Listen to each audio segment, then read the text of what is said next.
General Rodolfo Santos AZURIN Jr. Sir, with your visit here at Camarines Police Provincial Office. We are truly welcome, grateful, and honored with your extraordinary presence, sir. Once again, magandang tanghali po sa inyong lahat. Thank you very much, sir. We will now come to the presentation of awards to the deserving PNP personnel of Camarines Police Provincial Office with significant accomplishments. May we request the Chief PNP to be assisted by the Regional Director of PRO 5, the Commander of APC Southern Luzon, the Provincial Director of Camarines Police Provincial Office, and the City Director of Naga City to do the honor.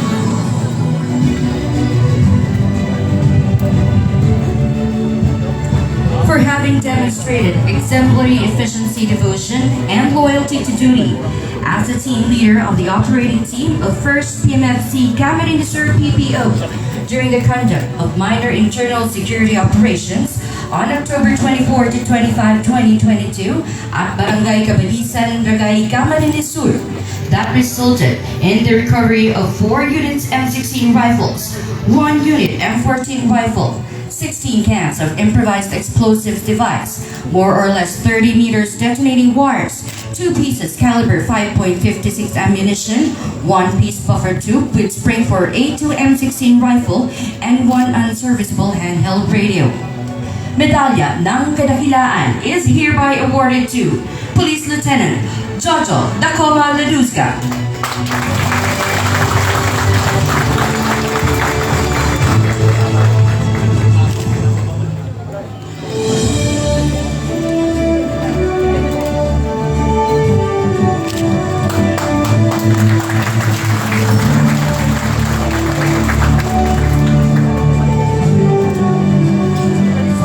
Demonstrated exemplary efficiency, devotion, and loyalty to duty as members of Irigas CPS Camarines PPO on August 2, 2022 at 5:30 p.m. at Zone 6, Sitio Pacong, Barangay San Vicente Norte, Irigas City, Camarines Sur, during the conduct of Manhunt Charlie operation that resulted in the death of police operation of Danilo Bodino, commanding officer of Platoon BOF L1 KP5, BRPC covering area of Camarines, and city most wanted person for the crime of attempted murder and anti-terrorism, and Jomar Colar E. Valencia, CTG member, non-PCR listed, and the recovery of 1 M16 rifle and 1 caliber 38 pistol. Another medalya ng Kadakilaan is awarded to Police Senior Master Sergeant Jeffrey John Peñones Puso.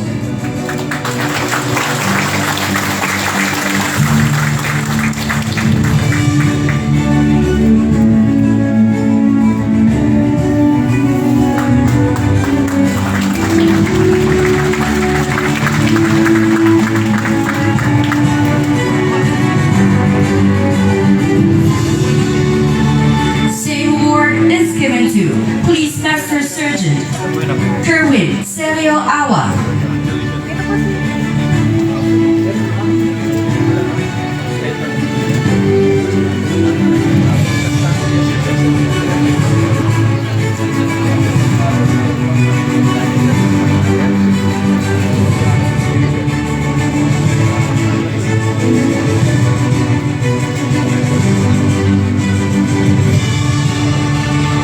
Demonstrated exemplary efficiency, devotion, and loyalty to duty as investigator in case that resulted in the immediate arrest and successful filing of case on November 2, 2022 against Raymar Villesa E. Medina, suspect for the crime of rape with homicide and robbery.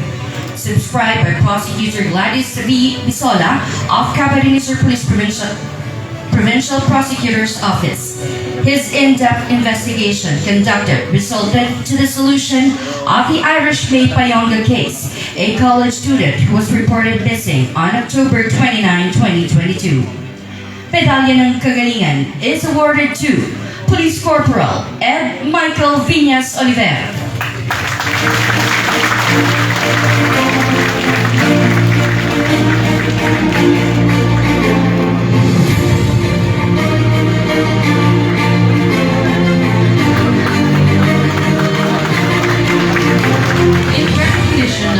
meritorious accomplishment as member of the operating team of Naga MPS Camarines PPO during the conduct of bypass operation on September 28, 2022 at Barangay Santa Elena, Baras, Naga, Camarines that resulted in the death in police operation of Ramon Bailon Patiga, included in the regional recalibrated priority database on illegal drugs and the confiscation of more or less 50 grams of methamphetamine hydrochloride known as shabu with a street value of approximately 320,000 pesos.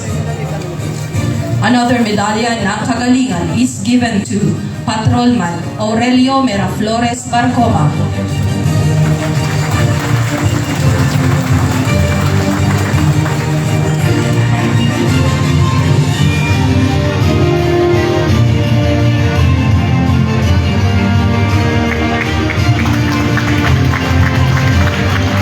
Thank you very much, sir, and congratulations to the awardees.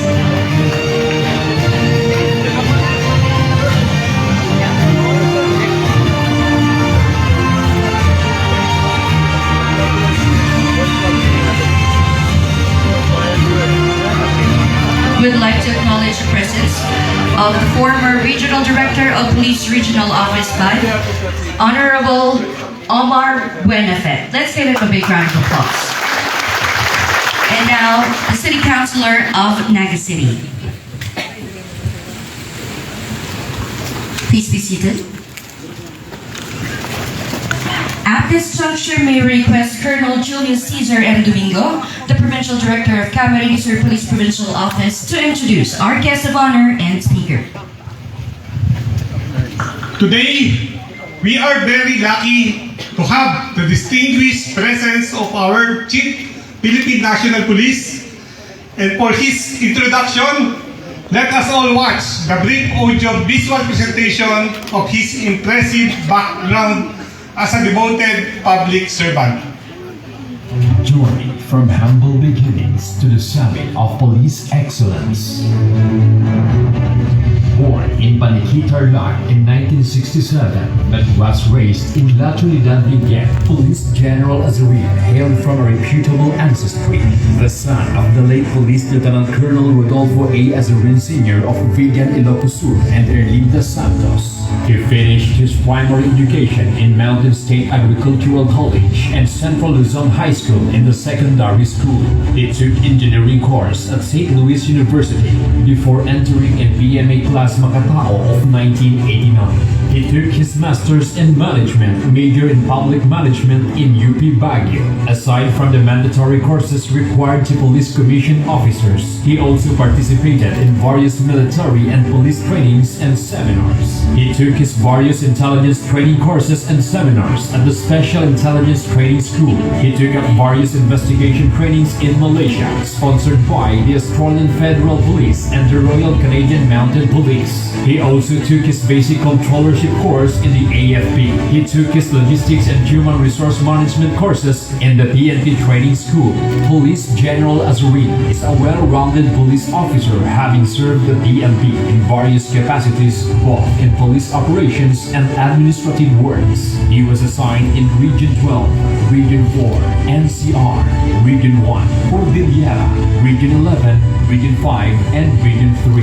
His former units were 1st Special Action Company in Parang, Maguindanao, 231st PC Company in Quezon Province, Police Aviation Security Command, Criminal Investigation Service Command, PAROK TF, Task Force Limbas of the Highway Patrol Group, Office of Internal Security, DILG, Health Service, DCRG, Provincial Director of Benguet, CIS Provincial Officer of Baguio, Benguet, and Pangasinan. Other significant positions held by General Azurin were ADCAM of the Chief PNP, Chief Fiscal Division of DC, Division Chiefs of Plans, Programs, and Policy Division, Chief Recruitment and Selection Division, Senior Officers Placement and Promotions Division, Executive Officer and Deputy Director of DPRM, and Director of Maritime Group. Prior to his current designation, he served as the Regional Director of Police Regional Office 1, the Acting Director for Information and Communications Technology Management, the former Director, Directorate for Controllership, Commander, Area Police Command Southern Luzon, and Commander, Area Police Command Northern Luzon. Police General Azurin is also a recipient of various medals and awards. He was the former president of PMAAI for Association Year 2018 to 2019. Better, for worse, for richer, or poorer, in sickness and in health, until death do us part. As the famous adage goes, behind every general success is a woman. The former Mary Grace Lino, who selflessly upkept with the mission and police service and gave Police General Azurin its first home, blessed with 3 lovely children, Mark and Philip, Nina Frances, and Aaron Miguel. Surely, his mantra of excellence, always challenge the status quo and work your best every day as if it is your last day, will always ring to the ears and resonates in the core of the heart of every PNP personnel. Leadership is a journey traveled by an individual who has been handed over the responsibility of guiding people towards achieving an objective. That is the story of Police General RODOLFO S. Azurin Jr., Chief of the Philippine National Police. The father of NKK equals K, or the malasakit plus kaayusan plus kapayapaan tungo sa kaunlaran, and the advocate of kasimbayanan or the kapulisan, simbahan at pamayanan. Life is beautiful, kaligtasan ko, sagot ko, tulong-tulong tayo.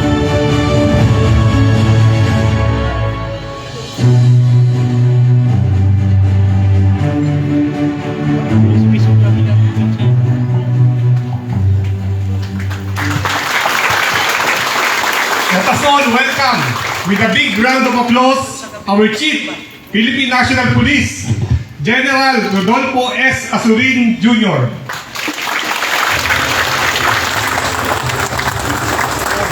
Please take your seats. Sabi ni PD kanina, napakaswerte daw ng Camarines at Naga dahil nandito ako.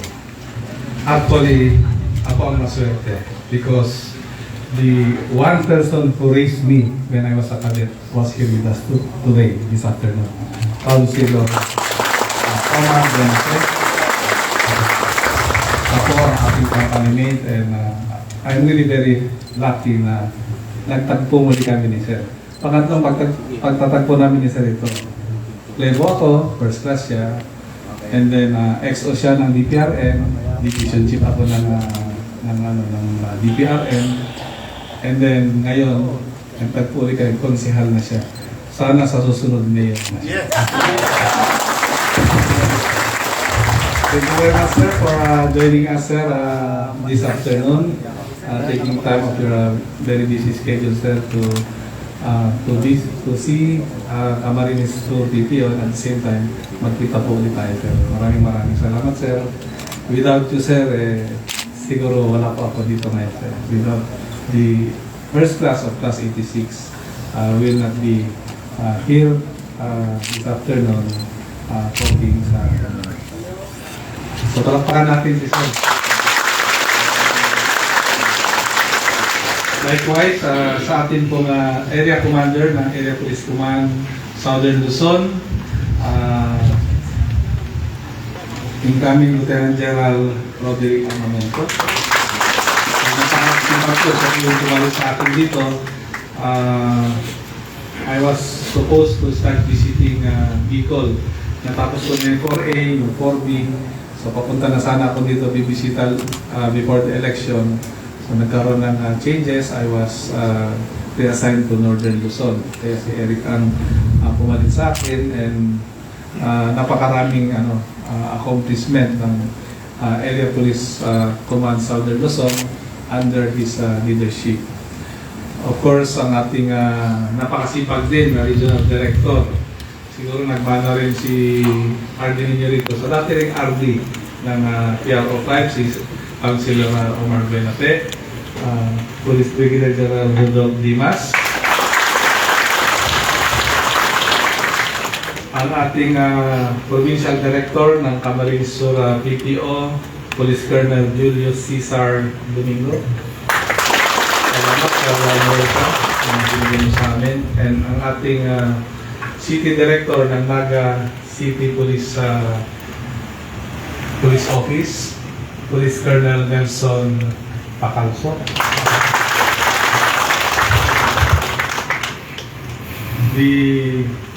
Of course, Provincial Director ng Camarines Norte, ay isang kasama din natin sa Camprame, Police Colonel Tony Pilon Jr.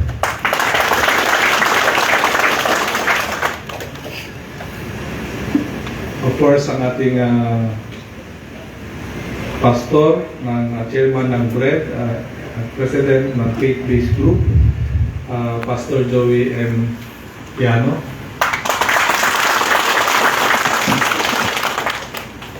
Yung member ng party ko, of course, may SEA, Police Colonel Wilson Soliva, PPO, Police Colonel Rodrigo Marangan, Division, DC, Police Colonel R.D. Bastian. So, isang mapagpalang tanghaling tapat sa ating lahat. So, unang-una sa lahat ay nais ko muna magpasalamat sa inyong mainit na pagsalubong dito sa Camarines Sur Police Provincial Office sa pamumuno ng inyong masipag at magaling na Provincial Director, Police Colonel Julius Cesar M. Domingo. Likewise, I commend the efforts exerted and shown by the men and women of Camarines PPO personnel in line with our current administrative and operational thrust on law enforcement, public order, and safety. Congratulations for all your valuable contribution and for being part of the PNP's great success over the years.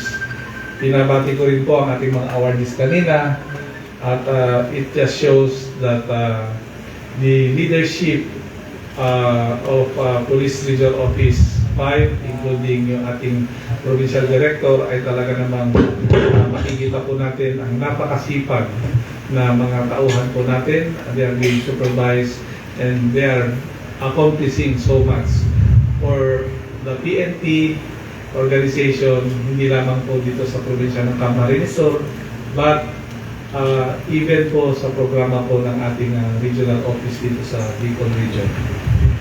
Despite facing various challenges brought about by the global pandemic, catastrophic typhoons, and other disastrous natural calamities, you all remain steadfast and continue to implement internal reforms that focus on improving police performance, morale, and welfare, while intensifying strategies in our fight against criminality, illegal drugs, insurgency, other counter-operations. Ang inyong mga matagumpay na police operation, inisyatibo at programa nitong nakalipas na buwan ay patunay lamang na kayo ay laging handa upang bigyan ng angkop na solusyon ang paglaganap ng krimen at labanan ang karahasan sa ating lipunan. Sa lahat ng ating mga kapulisan, ikinalulugod ko ring makita na naging sandigan pa rin ninyo ang pagtutulungan at pagkakaisa upang maayos na maipatupad ang programa ng ating pambansang pulisya para sa kapakanan ng ating mga kababayan dito sa Camarines Sur. Sa kabila ng mga pagsubok na pinagdaanan ay nanatili pa rin kayong matatag, alerto at masigasig sa pagpapatupad ng mga batas at alituntunin para sa kaayusan at kaligtasan ng ating bayan. Now, my challenge for you is to sustain your commitment in delivering your best in performing your duties and responsibilities with utmost trust, respect, and integrity. Sa muli, ang aking taus-pusong pasasalamat sa mga makabuluhang nagawa ng Camarines Sur Police Provincial Office, gayon din sa inyong suporta sa aking pamumuno bilang inyong hepe. Sa darating na mga araw ay aasahan kong sasamahan nyo pa rin kami para sa mas pinaigting pa nating kampanya laban sa iligal na droga, korupsyon, terorismo at kriminalidad. Kasabay nito ay inaasahan ko rin ang inyong katapatan sa inyong sinumpaang tungkulin bilang mga alagad ng batas na nagbibigay ng proteksyon at seguridad sa ating mamamayan. Finally, I am looking forward to the new things that you bring to the table, all for the growth and development not only of Camarines Sur PPO, but of the entire police force. Let us jointly build the momentum for our focus program and acknowledge development and internal reforms which are paramount to our overall success towards building safer communities and progressive nation. Life is beautiful. Kaligtasan niyo, sagot ko, tulong-tulong tayo.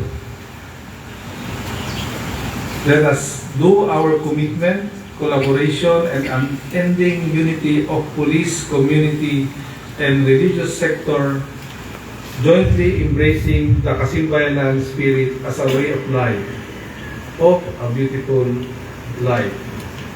On a personal note, gusto ko pong sabihin po sa inyo na dapat po ang atin pong laging iniisip ay yun pong mawala po yung agam-agam ng bawat miyembro ng komunidad dito sa Camarines Sur, na kung saan yung fear of crime o yung takot po sa krimen ng ating mamamayan, every time nalalabas po sila sa kanilang mga tahanan, every time na pupunta po sila dun sa mga matataong lugar, sana ay pilitin po natin na mawala yung agam-agam na yun, na meron pong hindi maayos na mangyayari po sa kanila every time po na sila po ay nasa labas ng kanilang mga tahanan.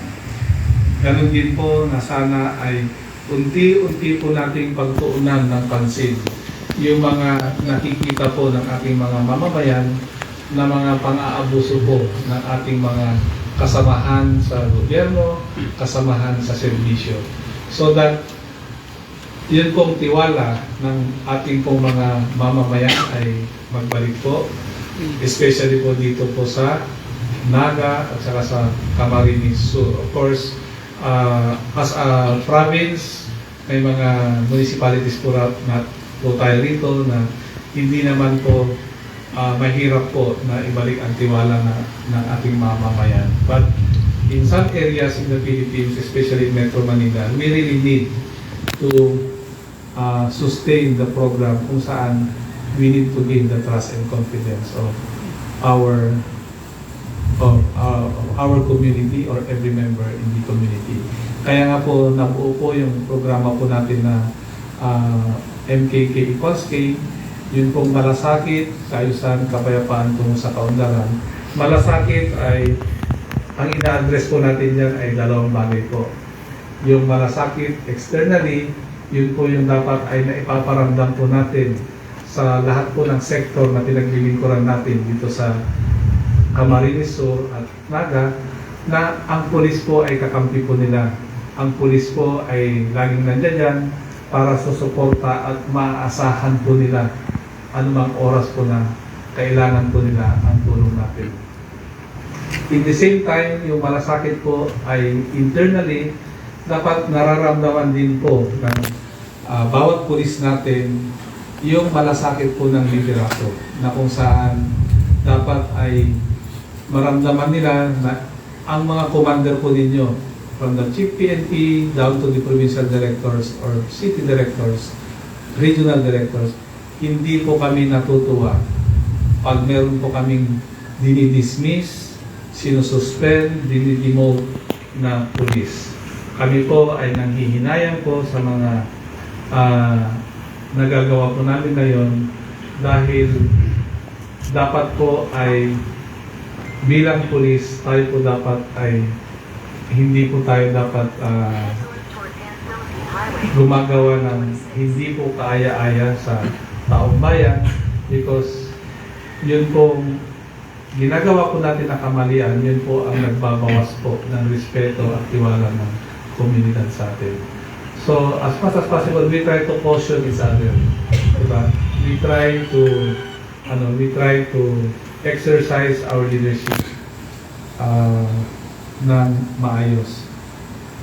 For me, I simply define leadership as a big ship followed by the small ship. So, kung ikaw yung hepe ng isang pulisya, dapat lahat ng tao mo ay sumusunod sa'yo. Otherwise, kung may mga ilan tayong tao na medyo pasaway, kailangan dyan ay yung buong team i-relieve natin, pag-trainingin natin, para sa ganon ay maramdaman nila na dapat ay ang kumpas ng bawat unit ay iisa lamang po. Hindi yung may mga pasaway, so that maramdaman natin na bawat pulis isa dapat ang direksyon natin. Yun ay panatili natin na maayos at mapayapa ang komunidad na ating pinagkikipulan. Kaayusan, of course, we need to implement yung rule of law. Dapat pantay-pantayan. I always tell na yung mga hepe natin, pag-aralan nila yung mga city and municipal ordinances na i-implement nila.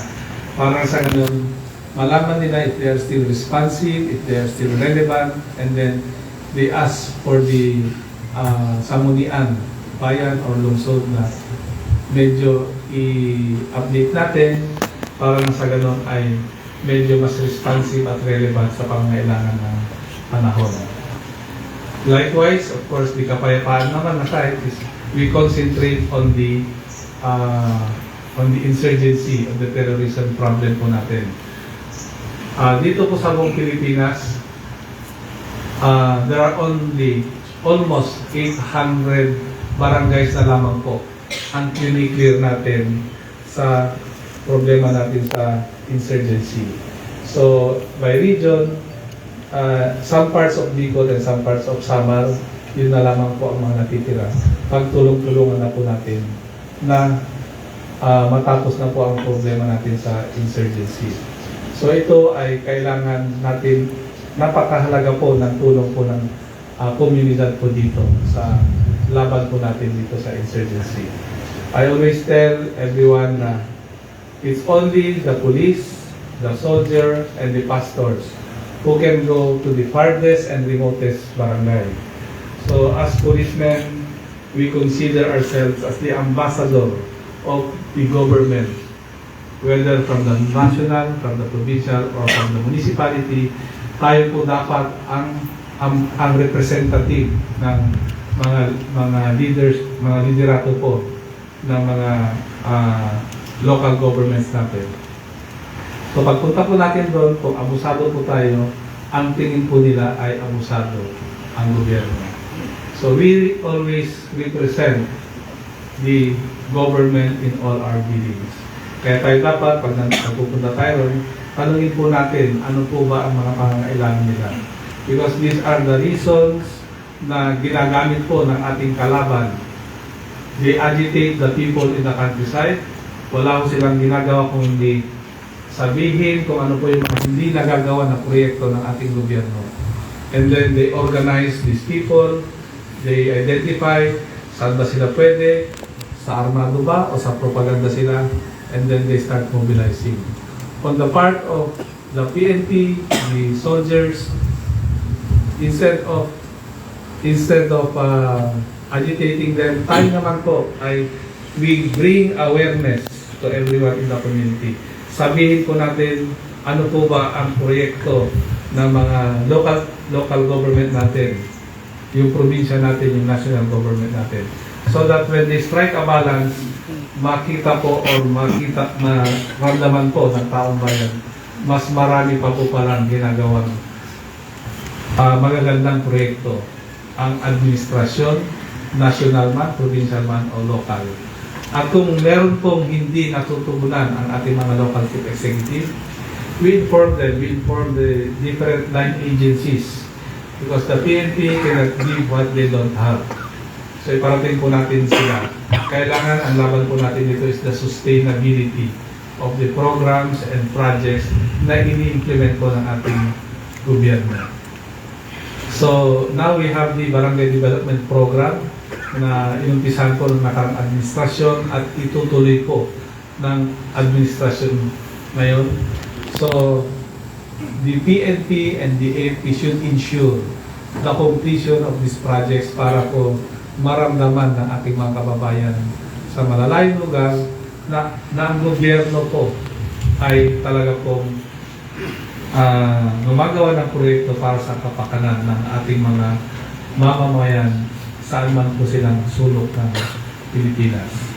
So lahat po na makakalap po natin ng mga issues and problems kailangan maiparating po natin sa mga kinauukulang ahensya.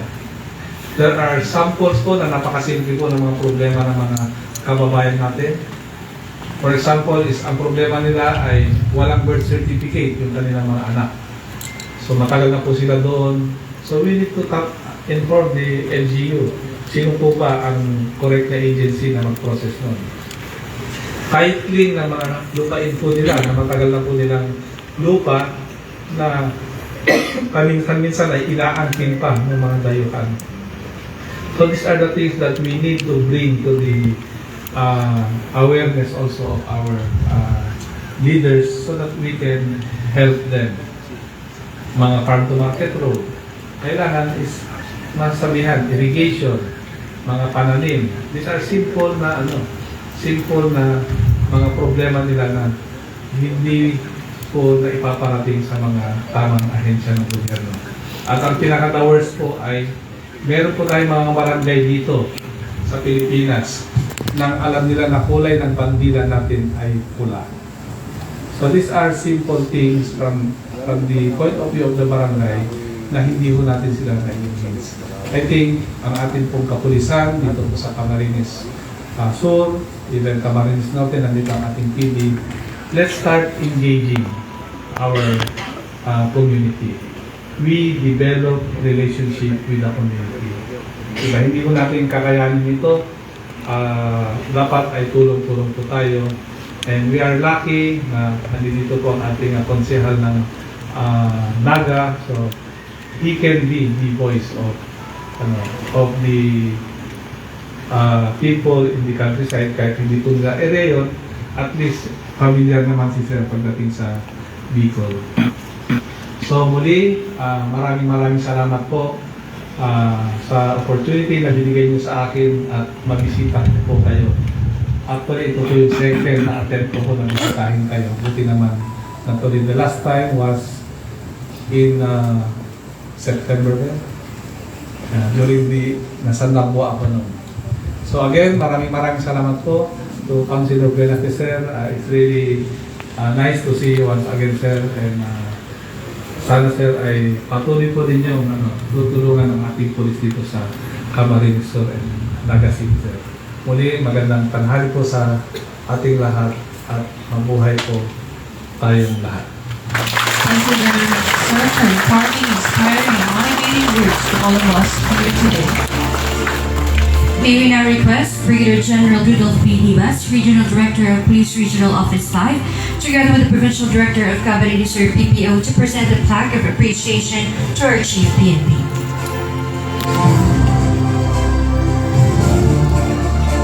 Citation reads, plaque of appreciation is presented to Police General RODOLFO S. AZURIN Jr., Chief of the Philippine National Police, in grateful appreciation of his invaluable time and words of wisdom to the men and women of Camarines Sur Police Provincial Office. His command visit has brought inspiration to continue our splendid service to the community, thereby contributing to the attainment of our mission and vision as public servants. Given this 21st day of November 2022 at Camarines Sur Police Provincial Office, Concepcion, Dragon, Naga City. Signed, Julius Cesar M. Domingo, Police Colonel, Provincial Director. A memento memento is likewise given to the Chief PNP as a form of gratitude from Camarines Sur Police Provincial Office. The Bicolandia is not only world famous for its spicy cuisines, the nature-loving people of Bicol is also a picture of holiness and sanctity with their ardent and indescribable devotion to the Nuestra Señora de Peña Francia. Due to her miracles, millions of devotees, pilgrims, local and foreign tourists alike, visit Naga City every year during the month of September in celebration of her glorious honor. Our Lady of Peña Francia is an image of the Blessed Virgin Mary in the Philippines. It is one of the most venerated Marian images in Asia, the patroness of the Bicol region, colloquially referred to as Ina.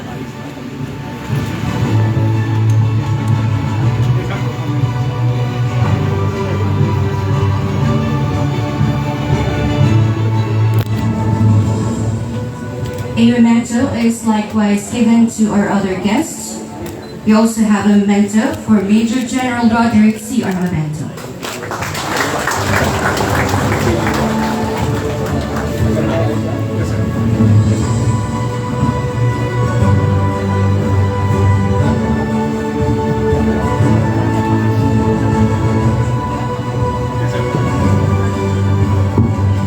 And now let us all rise and sing with pride and dignity the PNP hymn.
Thank you very much, sir. And that concludes today's program. Maraming salamat at magandang hapon po. Kabuhay ang Philippine National Police, life is beautiful. Kaligtasan nyo, sagot ko, tulong-tulong tayo. To our Chief PNP, General RODOLFO S. AZURIN Jr., dagos po sa siyudad ng Naga, Siliman sa probinsya ng Camarines Sur, at si Jos Mapalos. Okay, sir, ready po? 1, 2, 3, smile. Once more, sir, ready? 1, 2, 3. Handle, please, sir. Okay. Okay, 1, 2, 3.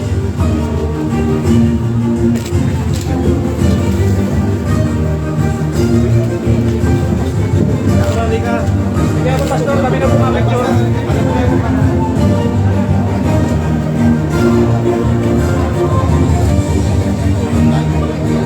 Okay, sir, ready? 1, 2, 3, smile. Once more, sir, 1, 2, 3. 1, 2, 3.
Sulit ang pagbisita ni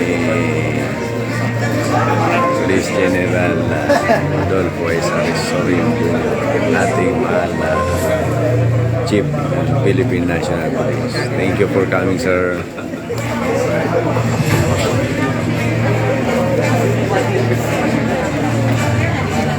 Thank you guys for watching.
Bye guys.